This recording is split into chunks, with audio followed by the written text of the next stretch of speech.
Hello viewers, once again welcome to all of you. आज हम आप लोगों के लिए एक और नया वीडियो लेकर आए हैं जो बायोलॉजी का एक इंतहाई इम्पोर्टेंट टॉपिक के ऊपर है। ये टॉपिक ज़्यादा इम्पोर्टेंट है, डिस्कस भी होता है ज़्यादातर, और वो टॉपिक है difference between photosynthesis and respiration. यानी जो फोटोसिंथेसिस है और रेस्पायरेशन है उसके अंदर डिफरेंस, क्या फ़र्क होता है फोटोसिंथेसिस और रेस्पायरेशन के अंदर। असल में क्या होता है, फोटोसिंथेसिस और रेस्पायरेशन दोनों जो है वो लिविंग ऑर्गेनिज्म की बॉडी के अंदर दो डिफरेंट किस्म के काम हैं जो लिविंग ऑर्गेनिज्म की बॉडी के अंदर हो रहे होते हैं, और इन दोनों कामों के अंदर क्या डिफरेंस होता है वो आज हम डिस्कस करेंगे। पहली पॉइंट जो फोटोसिंथेसिस और रेस्पायरेशन के डिफरेंस में है वो ये है कि फोटोसिंथेसिस जो है ना वो एनाबॉलिक रिएक्शन है। एनाबॉलिक रिएक्शन को जो दूसरा नाम दिया जाता है वो दिया जाता है कंस्ट्रक्टिव रिएक्शन। कंस्ट्रक्टिव रिएक्शन या एनाबॉलिक रिएक्शन का क्या मतलब होता है? कंस्ट्रक्टिव रिएक्शन या एनाबॉलिक रिएक्शन का मतलब ऐसे प्रोसेस, ऐसे काम जिनके अंदर कोई चीज़ बने, जिसके अंदर कोई चीज़ बनती है, जिसके अंदर कोई चीज़ कंस्ट्रक्ट होती है, ऐसे प्रोसेस को नाम दिया जाता है कंस्ट्रक्टिव प्रोसेस या कंस्ट्रक्टिव रिएक्शंस। और जो रेस्पायरेशन होता है वो होता है कैटाबॉलिक रिएक्शन। कैटाबॉलिक रिएक्शन को दूसरा नाम दिया जाता है डिस्ट्रक्टिव रिएक्शन।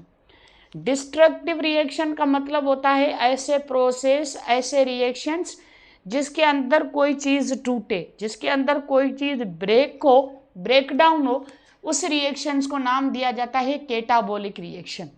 तो इस पॉइंट को हम यहाँ एग्जाम्पल हमने लिखा है उसके थ्रू समझने की कोशिश करते हैं।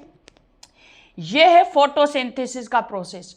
अब फोटोसिंथेसिस के प्रोसेस के अंदर क्या हो रहा है? फोटोसिंथेसिस के प्रोसेस के अंदर ये कार्बन डाइऑक्साइड और ये क्या हो रहा है, वाटर H2O, ये आपस में मिल रहे हैं, ये आपस में कंबाइन हो रहे हैं, और उसके रिजल्ट में क्या हो रहा है, उसके रिजल्ट के अंदर ये ग्लूकोज जो है ना वो क्या हो रहा है, वो ग्लूकोज बन रहा है, ग्लूकोज सिंथेसाइज हो रहा है, ग्लूकोज मेकअप हो रहा है। तो यहाँ पे मैंने क्या बात की, एनाबॉलिक रिएक्शन वो होते हैं जिनके अंदर कोई चीज़ बनती है। तो यहाँ पे आप देख रहे हैं यहाँ पे क्या हो रहा है, यहाँ पे ग्लूकोज बन रहा है। इसी तरीके से यहाँ पे आप अगर इक्वेशन के अंदर या प्रोसेस के अंदर देखेंगे तो यहाँ पे क्या हो रहा है, यहाँ पे ऑक्सीजन की मौजूदगी के अंदर ये वाला ग्लूकोज जो है ना वो ब्रेक डाउन हो रहा है, वो टूट रहा है, और उसके रिजल्ट के अंदर क्या, उसके रिजल्ट के अंदर कार्बन डाइऑक्साइड रिलीज हो रहा है, वाटर रिलीज हो रहा है, और एनर्जी रिलीज हो रही है। तो यहाँ पे देखिए, यहाँ पे एक बड़ा मॉलिक्यूल जो है वो टूटा है, वो ब्रेक डाउन हुआ है, और मैंने बोला जो रिएक्शन जिनके अंदर चीज़ें ब्रेक डाउन होती हैं उनको नाम दिया जाता है डिस्ट्रक्टिव रिएक्शंस। तो पहला डिफरेंस ये। दूसरा डिफरेंस ये है कि जो फोटोसिंथेसिस प्रोसेस होता है उसके अंदर क्या होता है, फोटोसिंथेसिस के अंदर फूड जो है ना वो बनता है, खाना जो है, फूड जो है वो बनता है। अब यहाँ पे देखिए, यहाँ पे असल के अंदर ग्लूकोज जो है ना, ये जो जिन चीज़ों के अंदर, जिन लिविंग ऑर्गेनिज्म के अंदर ये प्रोसेस होता है, उन लिविंग ऑर्गेनिज्म के अंदर ये ग्लूकोज एज अ फूड होता है, ग्लूकोज एज अ खाने के तौर पे होता है, वो ग्लूकोज क्या होता है, बनता है। और जो रेस्पायरेशन प्रोसेस होता है उसके अंदर ये फूड होता है ना वो ब्रेक डाउन होता है। ब्रेक डाउन होने का मतलब ये है कि फूड जो है ना वो टूटता है, ब्रेक डाउन होता है। यहाँ पे देखिए, यहाँ पे ये ग्लूकोज जो है C6H12O6 ग्लूकोज है, और ये एक किस्म का खाना है, और वो क्या हो रहा है, वो खाना टूट रहा है, वो खाना ब्रेक डाउन हो रहा है। तो ये दो डिफरेंस। तीसरा डिफरेंस जो इंतहाई इंपॉर्टेंट है फोटोसिंथेसिस और रेस्पायरेशन के बीच में, वो ये है कि फोटोसिंथेसिस का प्रोसेस है ना वो ओनली इन ऑटोट्रॉफिक ऑर्गेनिजम्स। यानी कि जो फोटोसिंथेसिस का प्रोसेस होता है ना, वो फोटोसिंथेसिस का प्रोसेस होता है ऑटोट्रॉफिक ऑर्गेनिज्म के अंदर। ऑटोट्रॉफिक ऑर्गेनिज्म कौन से होते हैं? ऑटोट्रॉफिक ऑर्गेनिज्म उन ऑर्गेनिज्म को कहा जाता है जिन ऑर्गेनिज्म के अंदर ये कैपेसिटी हो उनके अंदर ये टेंडेंसी हो, उनके अंदर ये पावर हो कि वो अपना खाना खुद बना सके। वो ऑर्गेनिज्म जो अपना खाना खुद बनाते हैं, उन ऑर्गेनिज्म को बायोलॉजी में नाम दिया जाता है ऑटोट्रॉफिक ऑर्गेनिज्म।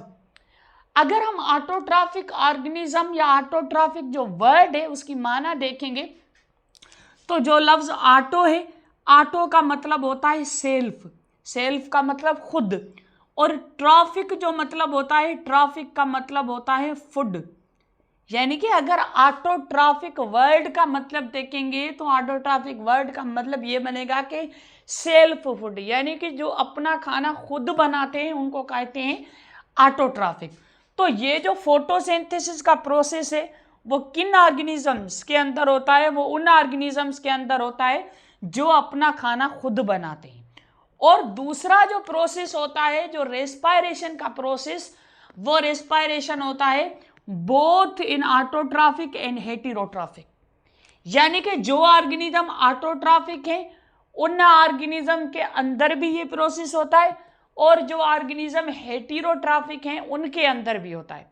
ऑटोट्रॉफिक को हमने डिस्कस कर लिया। हेटेरोट्रॉफिक वो ऑर्गेनिजम्स होते हैं जिन ऑर्गेनिज्म के अंदर अपना खाना बनाने की कैपेसिटी नहीं होती। जो ऑर्गेनिज्म अपना खाना नहीं बना सकते उन ऑर्गेनिजम्स को कहा जाता है हेटेरोट्रॉफ।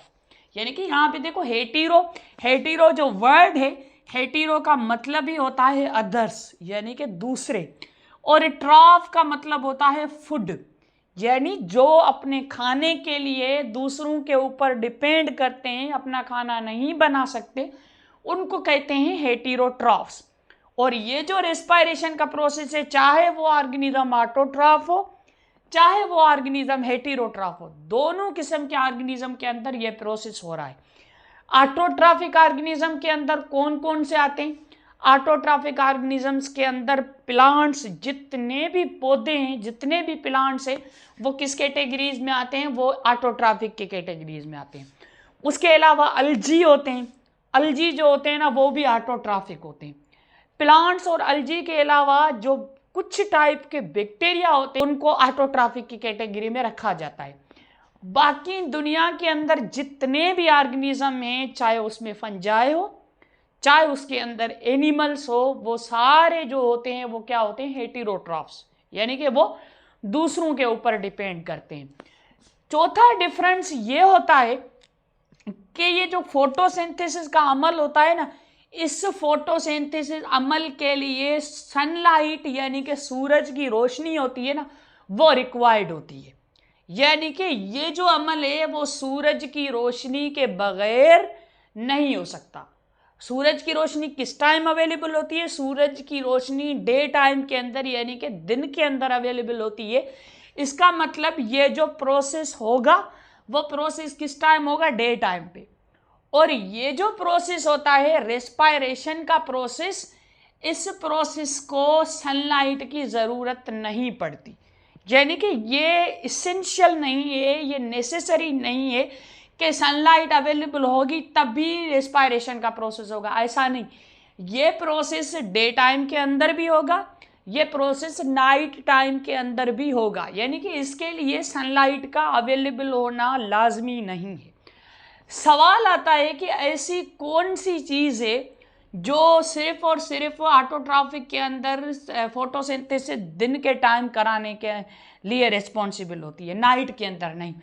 असल में जो ऑटोट्रॉफिक ऑर्गेनिजम्स होते हैं ना, जो प्लांट्स, अलजी और कुछ बैक्टीरिया, उन लिविंग ऑर्गेनिज्म के बॉडी के जो सेल्स होते हैं ना, उन सेल्स के अंदर एक चीज़, एक किस्म का सबस्टांस मौजूद होता है, और उस सबस्टांस को नाम दिया जाता है, उस सबस्टांस को नाम देते हैं क्लोरोफिल। वो क्लोरोफिल क्या होता है? वो क्लोरोफिल जो होता है वो ग्रीन कलर का एक सबस्टेंस होता है। वो ग्रीन कलर का सबस्टेंस क्या करता है? जो सूरज की रोशनी होती है, उस सूरज की रोशनी को कैप्चर करके, उस सूरज की रोशनी को पकड़ के फिर दूसरी चीज़ों के साथ कंबाइन होके खाना बनाने में मदद करता है, जो कि ऑटोट्रॉफिक में मौजूद होता है। हेटेरोट्रॉफिक के अंदर ये क्लोरोफिल नहीं होता। ये बेसिक डिफरेंस फोटोसिंथेसिस और रेस्पायरेशन के अंदर।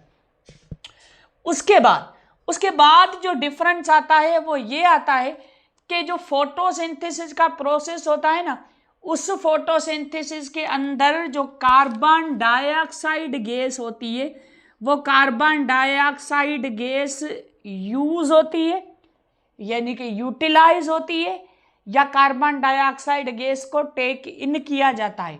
और जो ऑक्सीजन गैस होती है, ऑक्सीजन गैस क्या होती है, लिबरेट होती है, ऑक्सीजन गैस रिलीज होती है, या ऑक्सीजन गैस गिवन आउट होती है। इसके कंपेयर में अगर रेस्पायरेशन को देखेंगे तो रेस्पायरेशन का प्रोसेस इसके ऑपोजिट है। रेस्पायरेशन के प्रोसेस के अंदर क्या होता है, जो ऑक्सीजन गैस होती है वो यूज होती है, ऑक्सीजन गैस को लिया जाता है, ऑक्सीजन गैस को टेक इन किया जाता है, और कार्बन डाइऑक्साइड को क्या किया जाता है, कार्बन डाइऑक्साइड को लिबरेट किया जाता है, कार्बन डाइऑक्साइड को रिलीज किया जाता है। इस पॉइंट को हम यहाँ पे देख सकते हैं, क्या हो रहा है, कार्बन डाइऑक्साइड जो है वो कार्बन डाइऑक्साइड क्या हो रहा है, वो कार्बन डाइऑक्साइड यूज हो रही है, कार्बन डाइऑक्साइड इस्तेमाल हो रही है, किसके साथ, पानी के साथ इस्तेमाल हो रही है, H2O के साथ। और उसका जब रिएक्शन खत्म हुआ तो यहाँ पे आप देखेंगे कि ये जो ऑक्सीजन है ना, वो ऑक्सीजन क्या हुई, वो ऑक्सीजन रिलीज हुई, वो ऑक्सीजन बाहर निकली। तो फोटोसिंथेसिस के प्रोसेस में कार्बन डाइऑक्साइड इस्तेमाल होता है और ऑक्सीजन क्या होता है, ऑक्सीजन लिबरेट होता है या ऑक्सीजन रिलीज होता है। इसी तरीके से रेस्पायरेशन के प्रोसेस के अंदर ये क्या है, रेस्पायरेशन के प्रोसेस में ये ग्लूकोज है और ये क्या हुआ है, ग्लूकोज के साथ ऑक्सीजन इस्तेमाल हो रही है, ऑक्सीजन यूटिलाइज हो रही है, ऑक्सीजन को टेक इन किया जा रहा है। और उसके रिजल्ट में क्या हो रहा है, उसके रिजल्ट में ये कार्बन डाइऑक्साइड जो है ना, वो क्या हो रहा है, कार्बन डाइऑक्साइड रिलीज हो रही है या लिबरेट हो रही है। उसके बाद जो डिफरेंस है वो क्या है, जो फोटोसिंथेसिस का प्रोसेस होता है, उस फोटोसिंथेसिस के अंदर एनर्जी क्या हो रही है, यूटिलाइज का मतलब एनर्जी इस्तेमाल हो रही है, एनर्जी को यूज किया जाएगा। और रेस्पायरेशन के प्रोसेस के अंदर क्या हो रहा है, रेस्पायरेशन के प्रोसेस के अंदर एनर्जी रिलीज होती है, एनर्जी बाहर निकल। उसके बाद जो डिफरेंस है वो डिफरेंस ये है कि क्लोरोफिल जो होता है वो फोटोसिंथेसिस के अमल के लिए रिक्वायर्ड होता है, यानी कि क्लोरोफिल के बगैर ये फोटोसिंथेसिस का अमल नहीं हो सकेगा। और रेस्पायरेशन के प्रोसेस के अंदर किसी भी किस्म का क्लोरोफिल मौजूद नहीं होगा, यानी कि क्लोरोफिल के बगैर भी ये रेस्पायरेशन का प्रोसेस हो सकता है। और मैंने आपको पहले ही बताया कि क्लोरोफिल ऐसा सब्सटेंस होता है जो सिर्फ और सिर्फ ऑटोट्रॉफिक ऑर्गेनिज्म के अंदर मौजूद होता है। उसके बाद एक और डिफरेंस के ऊपर आ जाते हैं, जो फोटोसिंथेसिस का प्रोसेस होता है ना, उस प्रोसेस के अंदर जो रिएक्टेंट होते हैं, यानी कि जो चीज़ आपस में मिलती हैं, जो चीज़ आपस में कंबाइन होती हैं, वो कौन सी होती है, वो ये होता है कि कार्बन डाइऑक्साइड और वाटर फोटोसिंथेसिस में रिएक्टेंट होते हैं। यानी कि जो रिएक्ट करते हैं वो फोटोसिंथेसिस के अंदर कार्बन डाइऑक्साइड और वाटर होते हैं, और जो रेस्पायरेशन के प्रोसेस के अंदर रिएक्टेंट होते हैं ना, रेस्पायरेशन के प्रोसेस के अंदर जो रिएक्टेंट होते हैं वो ग्लूकोज होता है और ऑक्सीजन होता है। और प्लांट के फोटोसिंथेसिस के अंदर जो प्रोडक्ट होती है, यानी कि जो चीज़ बनती है, वो ये बनती है कि एक ग्लूकोज बनता है और उसके साथ oxygen as a by product release होता है। और रेस्पायरेशन के प्रोसेस के अंदर क्या होता है, रेस्पायरेशन के प्रोसेस के अंदर ग्लूकोज और ऑक्सीजन रिएक्ट करके कार्बन डाइऑक्साइड बनाते हैं और प्लस में वाटर बनाते हैं, और उसके साथ जो है ना वो एनर्जी को रिलीज करते हैं। तो ये था ओवरऑल फोटोसिंथेसिस और रेस्पायरेशन के अंदर difference. Thank you for watching.